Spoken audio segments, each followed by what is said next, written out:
एक खोटं बोलू बाई, दोन खोटं बोलू, दोन खोटं बोलू बाई, तीन खोटं बोलू. 12 चौकी वाडा, दारात गाडी घोडा, घोड्याला खायला पुरण पोळी, बाई रुपेरी थोडा. आडबाई आडोनी आडाच पाणी काढोनी, कळशी भरते सोन्याची सून थोरा मोठ्याची.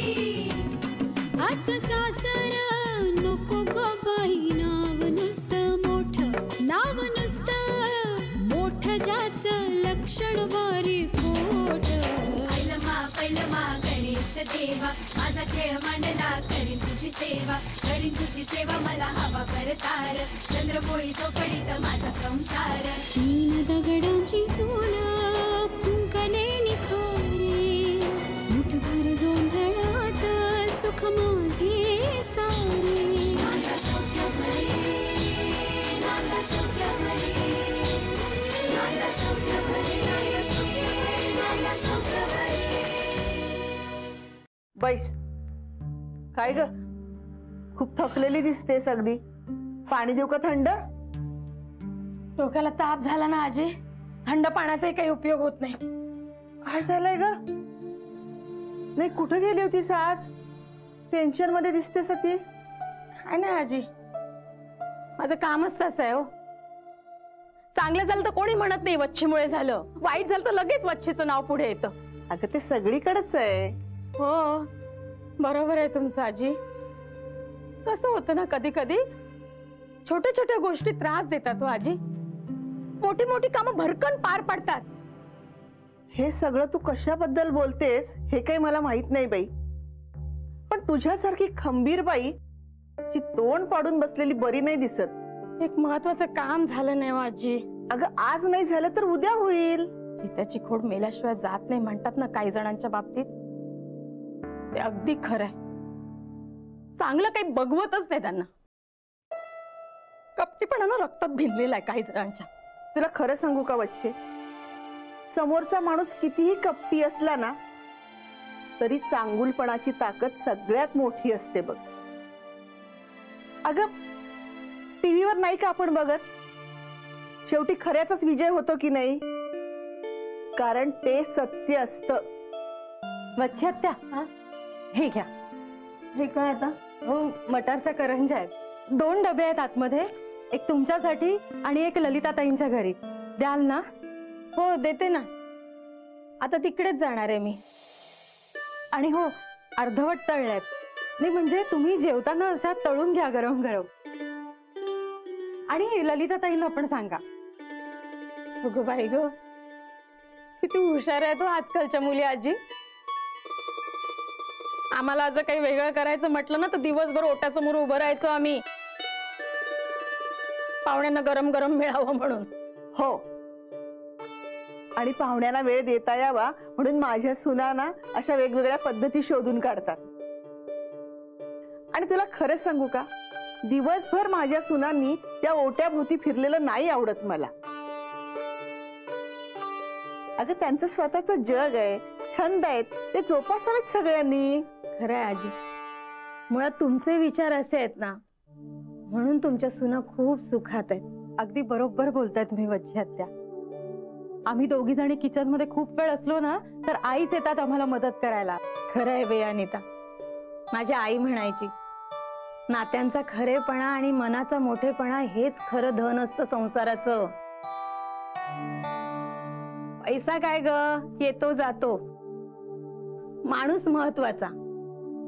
आणि हे ना, हे मला तुमच्याकडे बघून पटतो.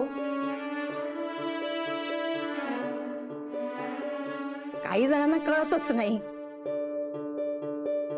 पैशापुढे त्यांना कुणी दिसतच नाही.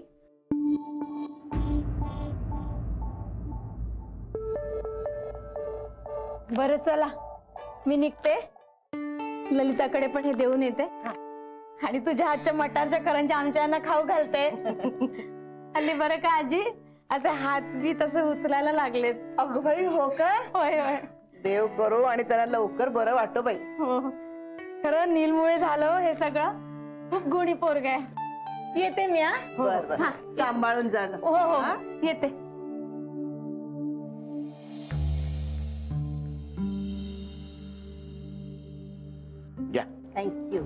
वृद्धाश्रमासाठी 10 लाख आहेत. Thank you very much. हो, आश्रमातील वाचनालयाला आमच्या अण्णांचंच नाव द्याल ना? म्हणजे यांचे वडील ना? हो नक्की नक्की. काय ग? हो, या लग्नाची गडबड आटोपली की मग एक छोटासा समारंभच करून टाकू आपण. पण त्याआधी एक भेट घडून आणा ना देशपांड्यांची. नाही म्हणजे तुमचे व्याही कसे वागतात ते कळेल ना. आमचे व्याही की deputy commissioner of income tax? ते तर आहेच हो, तेच तर महत्वाचं आहे. पण आमच्या दृष्टीने ते तुमचे व्याही आहेत हे फार महत्वाचं.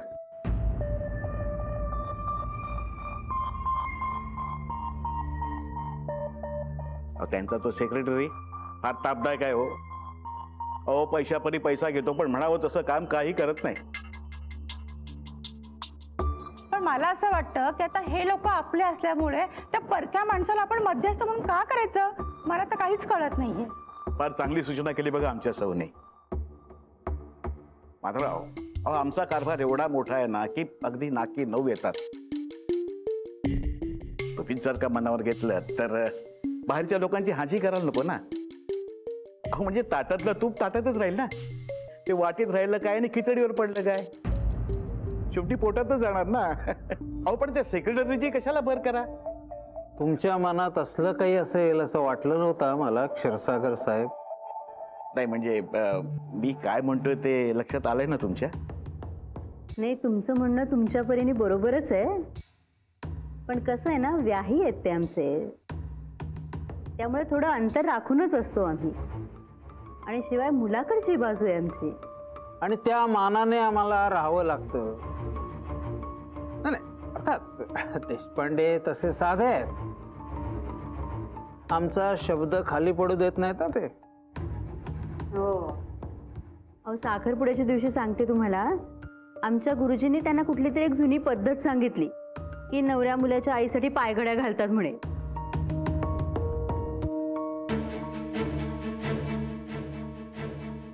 तर घरातल्या बायकांना ज्या साड्या नेसायला आणल्या होत्या ना, त्या अंतराला लागले पायघड्या म्हणून होते. मग हीच म्हणाली, असल्या चुकीच्या प्रथांना प्रोत्साहन देणं बरोबर नाही. हो ना, आणि काय पायघड्या वगैरे. आता खरं सांगू का, पण देशपांडे अगदी हात जोडून उभे असतात हा आमच्या समोर. मग लग्नाचे दागिने वगैरे झाले की नाही घडवून? हो, झाली ना सुरुवात हळूहळू. पण मी काय म्हणतो, थोडा वेळ काढा ना, आपण अलिबागला जाऊ. अहो अलिबाग आमचं गाव आहे, फार मोठं फार्म हाऊस आहे आमचं तिकडे. अहो तिथे आमचा खानदानी ज्वेलर पण आहे.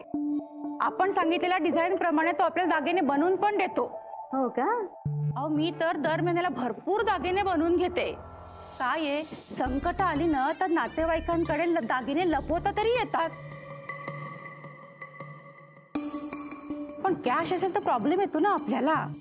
म्हणून मला हे दर महिन्याला दागिने बनवून देतात. कोणीतरी मालदार पार्टी दिसते. यांची मुलगी नसेल ना लग्नाची, तीच घालायची असेल नीलच्या गळ्यात. येऊ का वच्ची मावशी? आता या या वच्ची मावशी या. अगं देशपांड्यांनी मटारच्या करंज्या पाठवल्यात. म्हटलं तुझ्या अमेरिकन पाहुणीसाठी घेऊन जाव्यात, म्हणून मग न कळवता आले मी. हे देशपांडे पण ना काही ना काही पाठवतच असतात. अहो गेल्या वेळेला काय तर ती मक्याची भजी पाठवली होती, आणि आता या करंजा. ठेवा आता आणलेत त्या टेबलवर.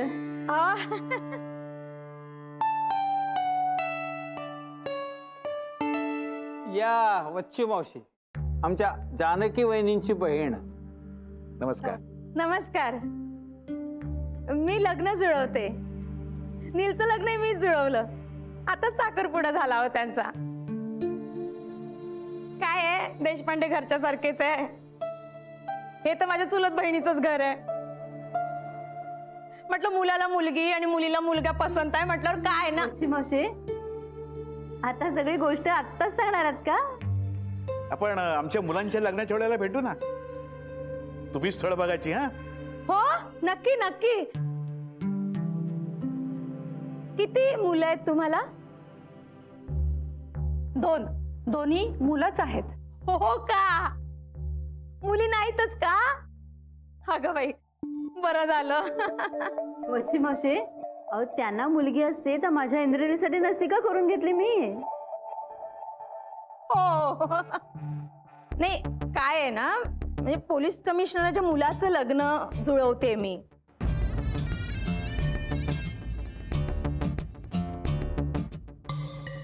तर त्यासाठी चौकशी करत होते, दुसरं काही नाही. असू दे, चालू दे तुमचं. तुम्हा मोठ्यांमध्ये माझं काय काम. येते. नीट जा हा. हो.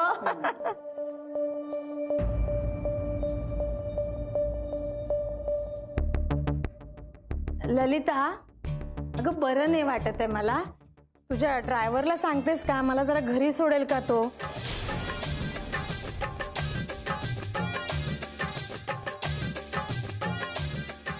का ग अशी विचारत का पडलीस? गाडी नाही आहे का बाहेर? नाही मला दिसली नाही ग. विकलीस की काय?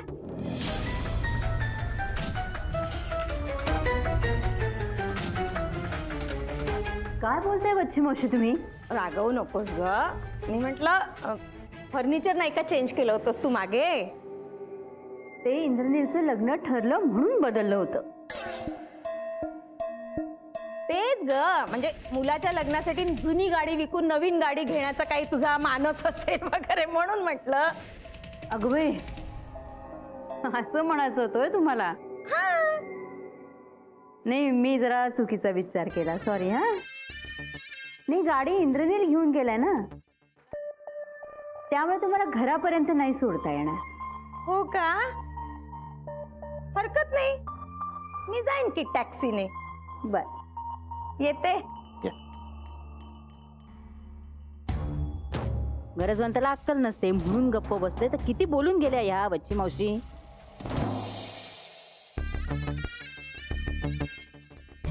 आज ललिताला मस्त कानकोंड केलं त्या क्षीरसागरांसमोर.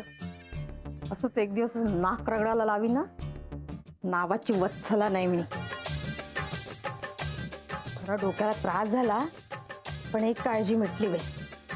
क्षीरसागरांच्या मुलीशी नीलचं लग्न लावून देण्याचा काही विचार नाही ललिताच्या मनात.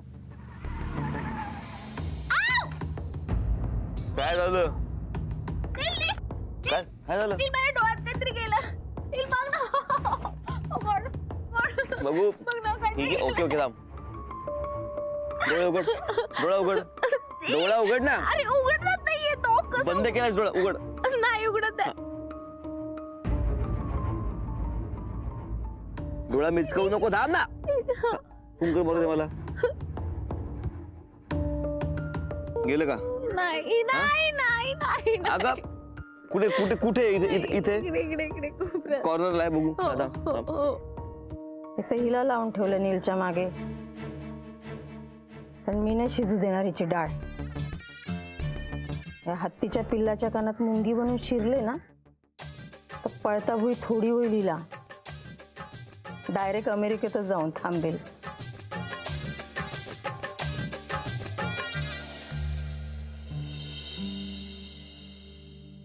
वा, मटारच्या करंज्या मस्त झाल्या ना. खरं नेहमी नाही करत आपण या. भाऊजी, बाजारात कोवळा मटार असतो ना, तेव्हा करायच्या असतात या करंज्या. नंतर केलं तर पाप लागतं. काय पापीप लागत नाही, उगाच वाटेल ते बोलू नका. अहो भाऊजी, या सीझनल वस्तूंचं असंच असतं. त्या दिवसातच करून खायच्या असतात. म्हणजे कणसाची भजी, मटारच्या करंज्या आणि ऋषीची भाजी पण. तिला आता ऋषीची भाजी आठवली. एरवी देवाला नमस्कार करायचं नाही आठवत. धार्मिक कारणासाठी नाही खात मी ती भाजी. अगं ती भाजी तब्येतीसाठी चांगली असते. नो ऑइल, नो मसाले, फक्त भाज्याच भाज्या. अगं आपल्या सगळ्यांनाच आवडते ती भाजी.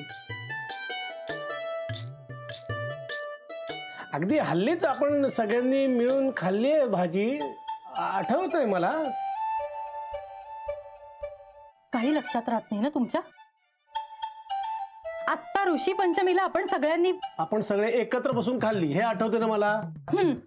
आपण सगळे नेहमीच एकत्र बसतो. फक्त आज सायली नाहीये, मला कॉम्प्लेक्स द्यायला अभ्यास करत बसलीये.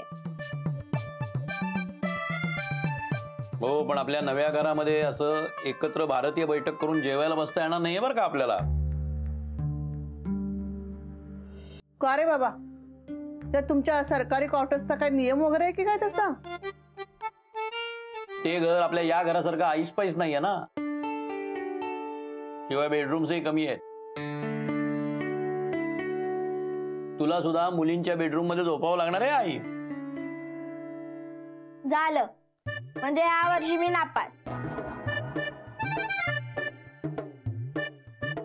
कारण आजी येणार तर सोबत टीव्ही घेऊन येणार, मग काय या तिघी टीव्ही बघत बसणार आणि मी एकटी अभ्यास. आमच्या या आजीबाई ना कधी काय बोलवेल त्याचा भरोसा नाही. तुम्ही हे हसत सांगताय वहिनी?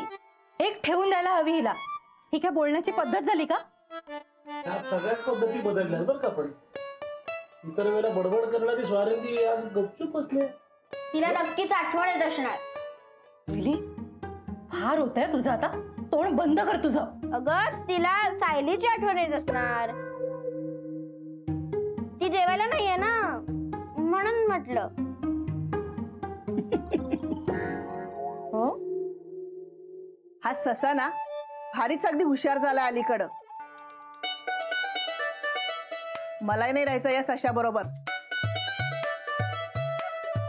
त्यापेक्षा तू काय कर, मला दिवाण घालून दे बाहेरच्या रूम मध्ये, आणि दुपारी मी आपली या माझ्या सुनांच्या रूम मध्ये झोपत जाईल. काय ग मुलीनं, चालेल ना तुम्हाला? अहो आई, तुम्ही रात्री सुद्धा आमच्या खोलीत झोपला तर चालेल ना. हो ना, आणि हॉल मध्ये काय?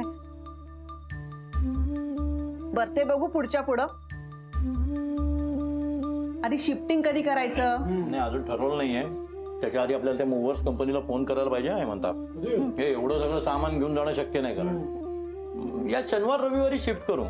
अंजली, अनिता, चालेल ना तुम्हाला? हो चालेल ना, आम्ही करू तशी तयारी. काय होईल? आपल्याला फ्रीज रिकामा करावा लागेल. हो. तो आनंदी, तुम्हा मुलींची तयारी झाली आहे ना सगळी? कसली?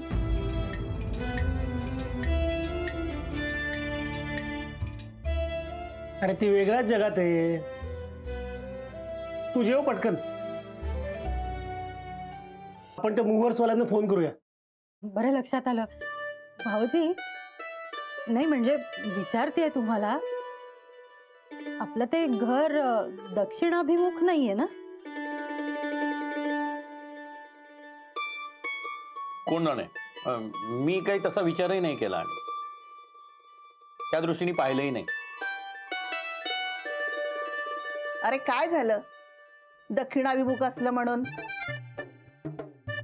नाही नाही आई, आहो ते बरं नसतं. मी काय म्हणते वहिनी, आपण ना दोघी जणी एकदा जाऊन स्वतःच बघून घेऊ, आणि जर ते घर दक्षिणाभिमुख असेल ना तर पंचमुखी मारुतीचा फोटो घेऊ आणि दारावर लावून टाकू. चालेल? हे अनिता, फार वाढत चाललंय तुझं हे.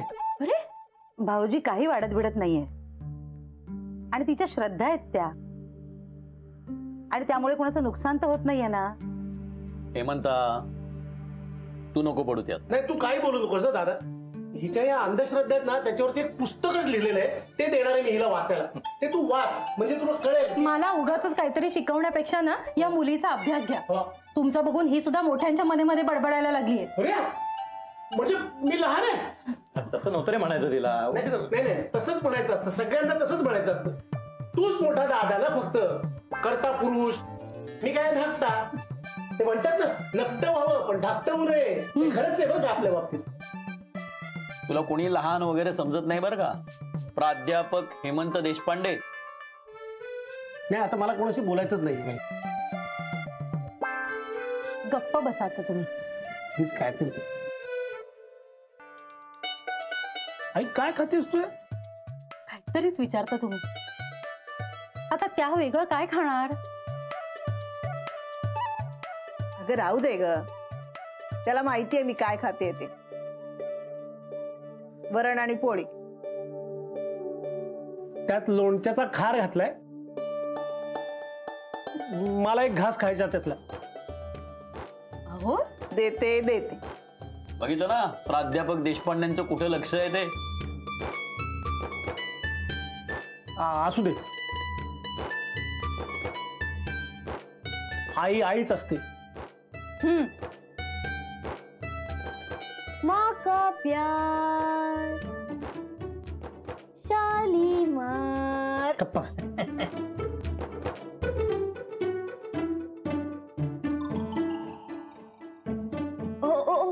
ओ शालीमार, जरा आपल्या माला उलट बोलायचं नाही एवढं लक्षात ठेवा. हा ऐक ऐक. घे रे हे म्हणता.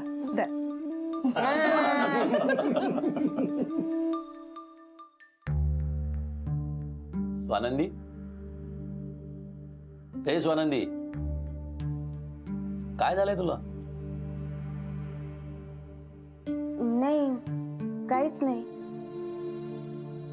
नीलचा फोन आला नाही वाटतं. हो पण त्याचं काहीच नाही. ते त्यांच्या अमेरिकन मैत्रिणीबरोबर बिझी आहे.